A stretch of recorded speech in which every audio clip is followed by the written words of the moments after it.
Hi, this is Chris at Clever Unicorn Games and the Unicorn Collective back with another interview. Today I have designer Arthur Franz the Fourth with me. How are you doing today, Arthur? Very good. Thank you for having me. Tell me, Arthur, when you are not designing and making or playing games, what else keeps you busy in your spare time? In my spare time, Yeah. taking care of my family. I Yeah. mean, I'm a family man through and through. The only significant hobby that I have right now is game design. It takes up at least 35 to 40 hours a week, and I do work full time as a manager at an offshore supply vessel company. So that's pretty much my day. What would you say is your favorite board game or a game that you always want to play besides your own? Yeah, I tell you, Fury of Dracula is probably my favorite game right now. I love that game. Oh, okay. I've heard that it's the best hidden movement game out there, and certainly with the advent of Tabletop Simulator and me having access to be able to play it with my friends across the country, and we're here in the U.S. I just love it. So, and one thing I love about Tabletop Simulator is that you can actually save the game state because that's one of the challenges with Fear of Dracula. It takes 2.5 hours to play a game, and if you can't finish it that night, who's going to keep it set up and be diligent about not looking? And so the Tabletop Simulator allows us to do that. So we actually have a game in progress right now where it was.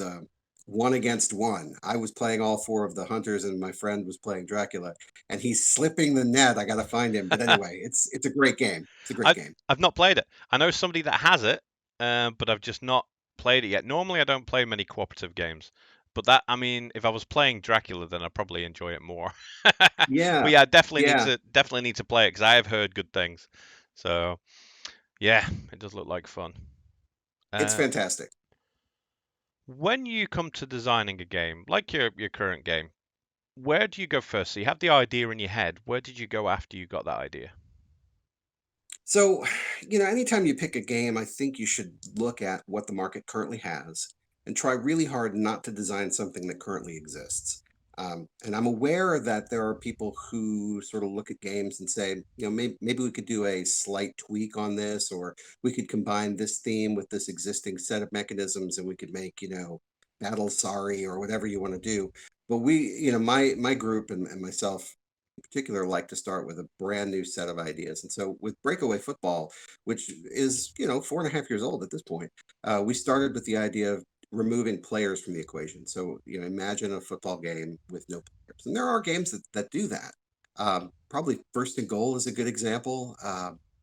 NFL Strategy and NFL Quarterback were the two that I looked at from the 70s and early 80s that just didn't have players at all. It focuses on X's and O strategy. And so that was really my focus is how do you punch up the feeling of being a head coach? And then from there, it's about how do you create the experience? What does it feel like to be a head coach of a football team? What are the kinds of decisions that you want people to be able to make? And what's going to give me that sensation that I've just gone, the 3 hours of experience without actually taking 3 hours? That was probably the biggest thing was how to compress the time. Because real football is a very fiddly game, and a lot of people know the rules, but then a lot of people don't. But to try to replicate real football and be faithful to that rule set is incredibly fiddly, and it's really tough to represent a board game. So you have to figure out what is it you're going to remove from the real football, and what are you going to keep in order to make it feel like the game that's based on. And I think we've done a pretty good job with Breakaway Football, kind of stripping away the complexity and keeping just that core decision space so that people understand how to play it without being giant football fans. But if you are a giant football fan, you really get the nuance. You are doing something that I don't think I've spoke to anybody else so far that is doing, and that is, oh, you've lost your phone, is that you are using gamecrafters like print on demand service for your game. Um, how or what is it that made you decide to do that? And have you had any barriers or hurdles getting your game onto the gamecrafter? And how did you overcome the hurdles? Yeah, so the Game Crafter, first of all, is a fantastic website. There are other services like that, so they're not the only print-on-demand service. But I really appreciated the ease of use. So without the Game Crafter, we really wouldn't be doing this. This game wouldn't exist. I wouldn't be in this hobby space in this way without an easy way to distribute that game. So what the Game Crafter does is it provides you a way of printing your game one at a time. And that's the simplest expression of what it does. And it has a website that's built specifically to give you the parameters for your images and make sure that you're uploading artwork in a way that they can use it and get a consistent product. And then they also have a storefront. So once you have your game up, they help you fill in the blanks on the description and the images, artwork, whatever you need to make it a game that's sellable. And then they allow you to quote unquote publish that, which is make it available for people to see and potentially buy.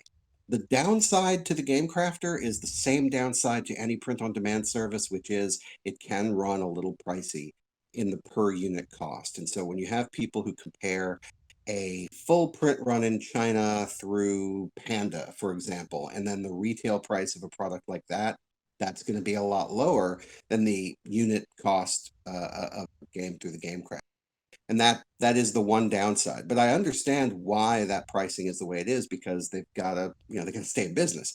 So Yep. I really see it as a great service to the community that we're trying to funnel uh, customers to the game crafter so they can buy the game and keep the game crafter business because a lot of designers tend to use the game crafter strictly for prototypes, and you have really high quality prototypes that you can use in your pitches, and that's a tremendous service to the community. So I prefer to use it, to go that one step further and use it as an actual storefront.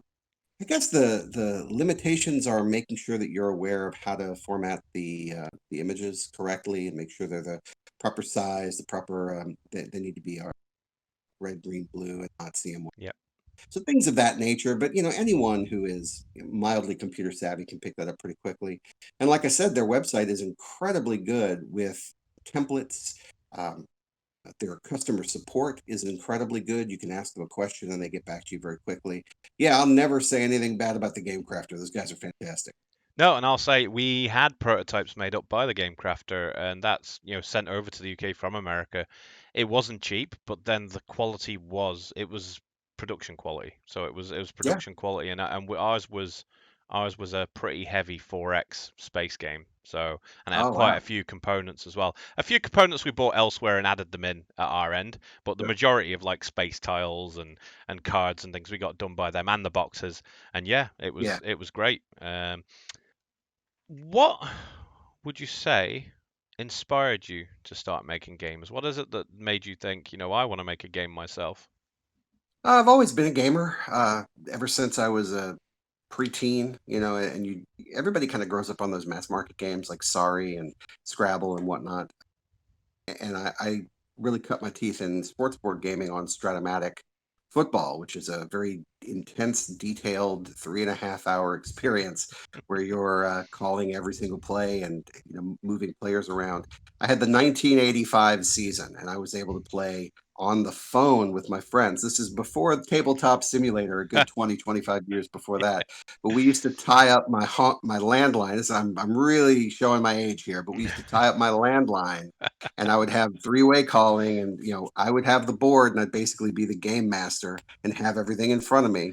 And one person on the phone would coach one team. I'd click over, the other person's coaching the other team, and we would do 3+ hours of this nonsense. And I would keep statistics. I came across a notebook recently that still has stats. So I've always been interested in this sort of thing, and football's been a big passion of mine since I was about 7.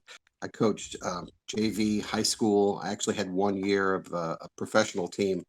There's a professional women's team here in New Orleans back in the mid 2000s, and I was their quarterbacks coach. So I did this for a long time, coached flag football for a long time.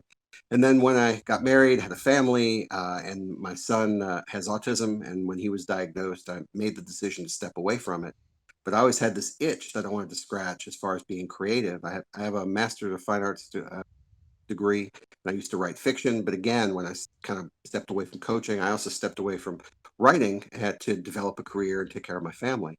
So I see game design as really a creative outlet, first and foremost. I mean, Uplink Underground Games is the sort of collective that two friends of mine and I have started, Mark Burlett and Ben Jennings. And we started it just as an outlet for our own creativity. We wanted to make games that were cool to us, and that's pretty much it. So we don't accept pitches or submissions, and we don't do more than organically try to just let people know what's out there as far as what we're doing. We have 3 game concepts that are out there. 2 of them have been published. So one is Breakaway Football, and there are a ton of add-on products for that. We actually have 22 unique teams for Breakaway Football, plus the core game. There's a weather expansion where you can play in wind, rain, and snow, which is very cool. And there's also something called Red Zone, which is a way that you can super sim. You said you played Madden Yeah, football on the yeah, so you know how you long can time ago, but simulate yeah, games very, very quickly. Yeah, yeah. so you can simulate a game very, very quickly without making a lot of decisions. So it's actually a way that you can watch a complete game that would take an hour and a half to play head up or 60 minutes to play solo. You can watch both teams play themselves in about 8 to 10 minutes, and you Oh, get a full feel of it. And you're not making any decisions necessarily, but you're sort of like an ESPN highlight reel. You're watching the game unfold. And we made that product specifically for people who requested, hey, I want to do a whole season. I want to do a whole league with these teams, but I don't want to have to coach every. And so we came up with that product just because people asked, how do we super sim this? Hold, please. We'll be happy to do that for you.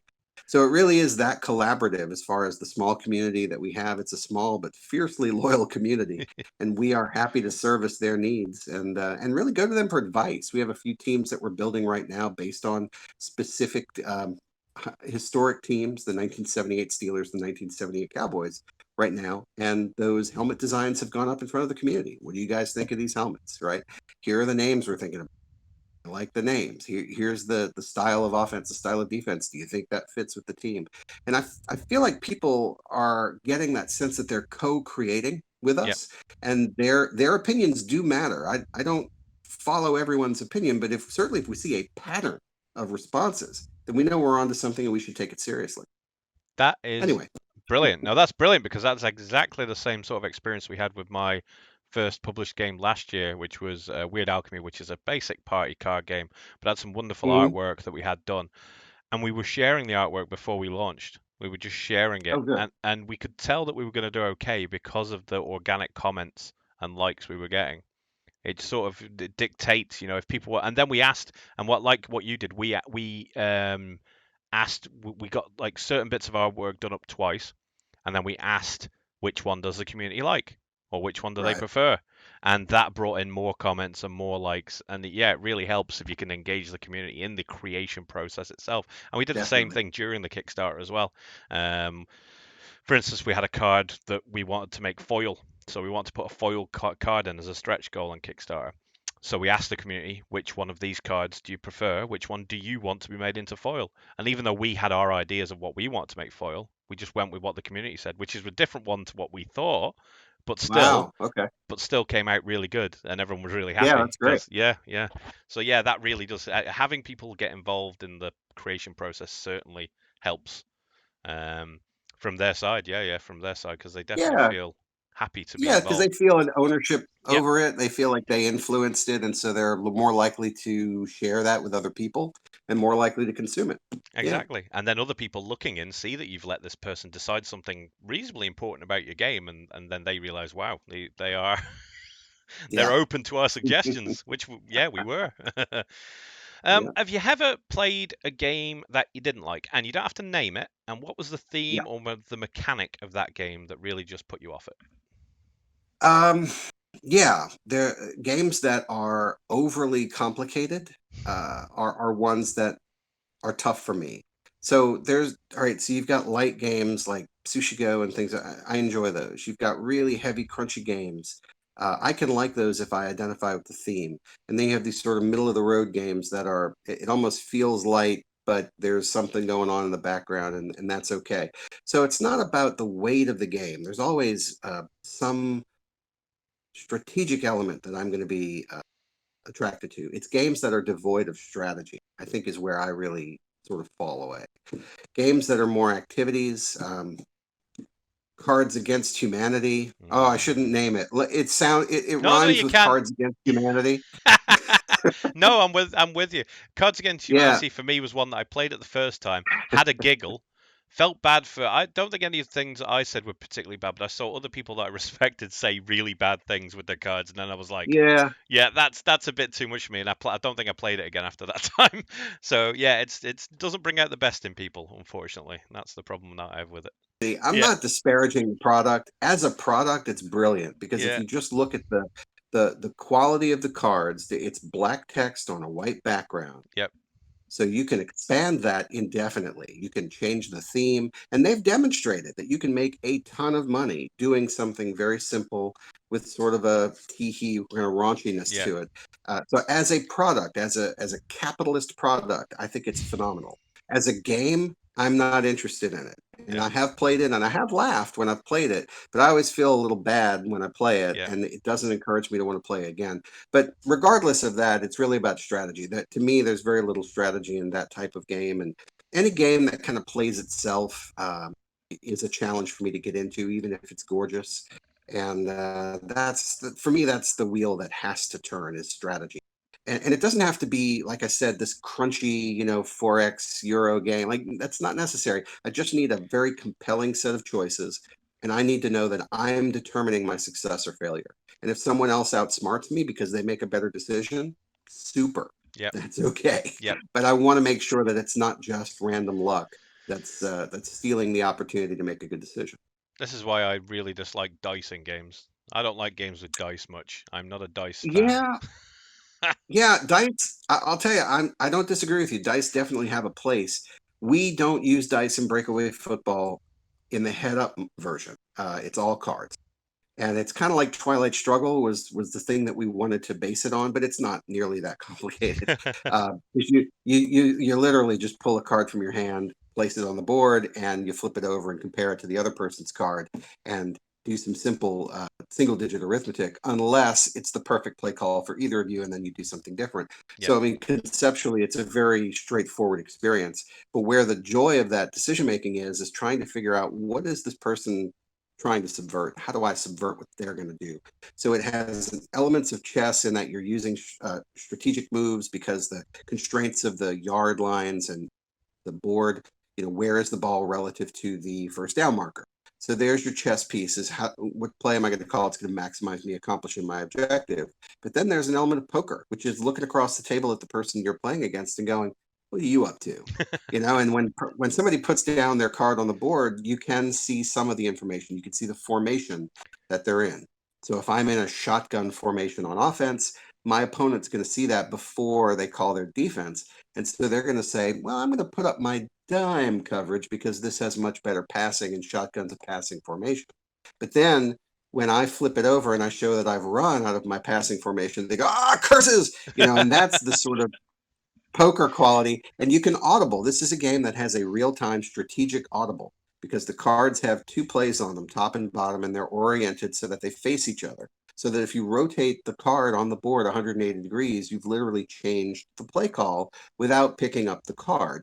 And so if for example, if I have a run on one side and a pass on the other, and I put down the pass, but nobody sees that, they just see the formation on top, and my opponent puts down a big pass formation, well, then I'll just audible to the run, and now I've outsmarted them. So that's the poker quality of it. So you kind of combine chess and poker, and you get this nice little card game. It takes about 90 minutes to do head up. But back to the dice comment, we do use dice in the solo version, and it is only to make the decision for the AI. And what's interesting is that when you're talking about using six-sided dice, they have very clear proportionality. You know exactly how often certain numbers are going to come up. And where some games like Stratomatic, where I find them problematic, is that you've got a player card that has 12 choices, right? You roll two dice, and there's a choice from 2 through 12.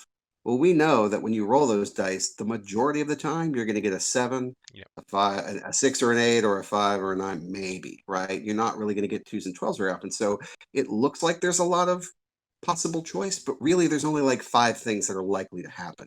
So if you take that into account in your design, then you can make sure that that you're providing the right kind of structure. For example, calling the defenses, we actually just add dice to the pool.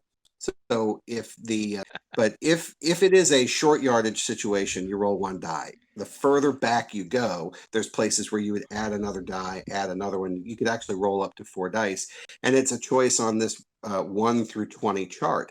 And by and large, the low numbers at the top of the chart are run kinds of defenses, and the deeper you go down towards 20, the more pass heavy the defenses get. So the further away from the line, the more dice you add, the more likely they're going to call something that has good pass coverage, and it all just naturally works out. But the player doesn't have to think about it. The player just says, how many dice am I rolling? Oh, 3. roll. Yeah. Hey, this is the call. So all of that is hidden in plain sight. No, that sounds good. That sounds a lot better than the kind of dice I don't like. Generally anything that has dice where it really is affecting your yeah. The thing about dice is you can have the perfect strategy, roll a set of dice, roll a bunch of ones, and that's your strategy and up in Right. flames. So it's I played a lot of 40k Warhammer 40k in the past and Warhammer. So I hate d6s. I really do. Yeah. Just because they never work when you want them to. So anything that I design usually will have absolutes. So it'll be mathematics versus mathematics. You have this power, you have this power. That beats Yeah. that power, you win. So you've already worked it out yourself beforehand. But yeah, dice. Yeah. No, I definitely appreciate that. I think I would rather play what you're describing than a dice for sure. Where it does work though, dice in games like what I recently got, Biblios, or another game. Tuacan. Tua, Yeah. I can never pronounce it. Teotihuacan? City of the Gods. Yeah. Yeah, that's the one. Where it's Yeah. a counter. Your dice is basically a counter, and you're just turning it round to certain faces when it gets to a Oh, certain okay. state. Hmm. That's good use for dice because you're only using them as a Yeah. counter. You're not rolling them. So level one dice is one pip. That's it. Level two dice Yeah. is 2 pips. So that's a nice way to use them. I, Another game I really like is Maximum Apocalypse. Have you played that? No, no, I haven't. I have heard of That it is though. an Yeah. that is an excellent game, and they use a single die on a character to reflect either health or I guess it's overall health. But when you go around and you haven't eaten, it goes down, and so when you eat something, you change the face of the die to be a higher value. And yeah, it's just sort of counting down your overall health. I think is how it works. But that's really nice. And of course, Sagrada, you got to love that Yep. because you're just rolling Yep. dice to see what your options are, but your options are strategic from that point. So it's just a great randomizer to roll the dice. What would you say is one piece of advice you would give to a new designer who thinks they want to make a game? So they've got the idea in their head and they're going to start making games. What's your piece of Yeah. advice for them? I would say work at something that you're passionate about. One of the bigger problems is people seeing what's popular right now and saying, "Oh, well, that's going to be super easy. I'll just do a knockoff of this, or I'll do a game like this." And they're already thinking about the pitch to the publisher without any of the work in the background. And the problem with doing that in any creative discipline is that if you're designing for today, then once you're done, today's gone, and it may be in the past, and it may not be fashionable, or it may not be something that catches people's interest. The only thing you can do that's authentic and genuine as an artistic expression is design to your passion. And that I see game design at any stage as an artistic endeavor. Even people who are looking to make a lot of money on it, people who want to sell it to a publisher, want it to still be an expression of their point of view, and I think that's what makes it really satisfying. So if people are looking just to sort of do a cash grab based on what's popular now, oh, Mars is big, let's make a Mars game. Come on, we can do better than that. And by the way, by the time you get it out there, there's going to be 9 other Mars games, and nobody's going to want to look at it. So yeah, I mean, you got to be passionate about it, and it's something that you're going to do whether people see it or not.